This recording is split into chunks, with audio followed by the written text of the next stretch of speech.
ఎర్రగొట్టే కారం రంగు రుచి ఆచి కారం పొడి. కేసీఆర్ కేటీఆర్ పై ఇష్టం వచ్చినట్లు మాట్లాడిన కాంగ్రెస్ మంత్రులు ఇప్పుడు తమపై ఆరోపణలు వస్తే బాధ కలుగుతుందా అని మాజీ మంత్రి జగదీష్ రెడ్డి ప్రశ్నించారు. కేటీఆర్ మీద మంత్రులు ఇష్టం వచ్చినట్టు మాట్లాడే వాళ్లు కుటుంబాలని పెట్టేలా చేశారని మండిపడ్డారు. మంత్రులపై వార్తలు రాయిస్తున్నది రేవంత్ రెడ్డి కాదా అని ప్రశ్నించారు. కేసీఆర్ పాలనలో 10 ఏళ్లు ఇటువంటి ఘటనలు జరిగాయా అన్నారు.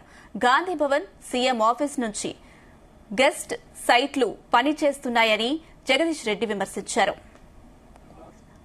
వ్యక్తిగతంగా వాళ్ళ క్యారెక్టర్ను అసాసినేట్ చేసే పద్ధతుల్లో దుర్మార్గమైన ప్రయత్నాలు చేస్తూ ఉన్నారు. ప్రత్యేకించి రేవంత్ రెడ్డి గారి నాయకత్వంలోనే ఇవి మొదలైంది. వాస్తవానికి తెలంగాణలో మా నాయకుడు కేటీఆర్ గారి పైన ఇష్టం వచ్చినట్టుగా నోరు బారేసుకొని మంత్రులే స్వయంగా ఇట్లాంటి తప్పు మాటల్ని మాట్లాడి వాళ్ళ కుటుంబాలలో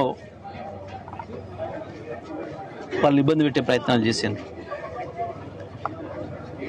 కానీ వాళ్ళ తిరిగి వాళ్ళకే తగులుతుంది. అది చాలా విచిత్రంగా మంత్రులపైన, అధికారులపైన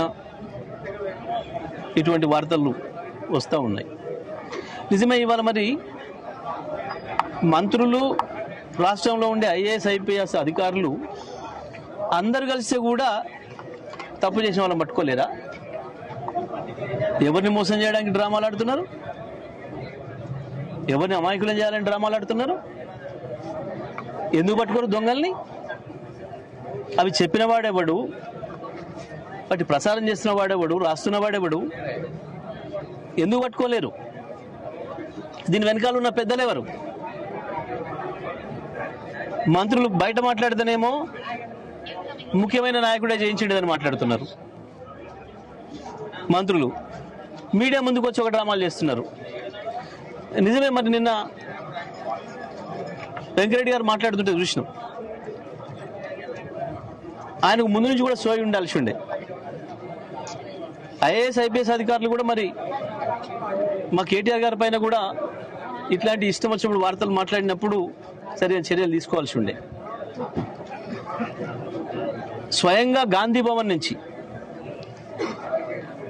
లేదా ముఖ్యమంత్రి ఆఫీస్ నుంచి నడుస్తున్న కొన్ని గోస్ట్ ఛానల్స్ అంటారో, సైట్స్ అంటారో, వాటి ద్వారా ఇటువంటి దుర్మార్గమైన ప్రచారాలు వస్తూ ఉన్నాయి. ప్రతిపక్షంగా మా పైన వస్తూ ఉన్నాయి. ఇప్పుడు స్వయంగా సొంత పార్టీలోనే మొదలైనాయి. వ్యక్తిగతంగా ఎర్రగొట్టే కారం రంగు రుచి ఆచి కారం పొడి.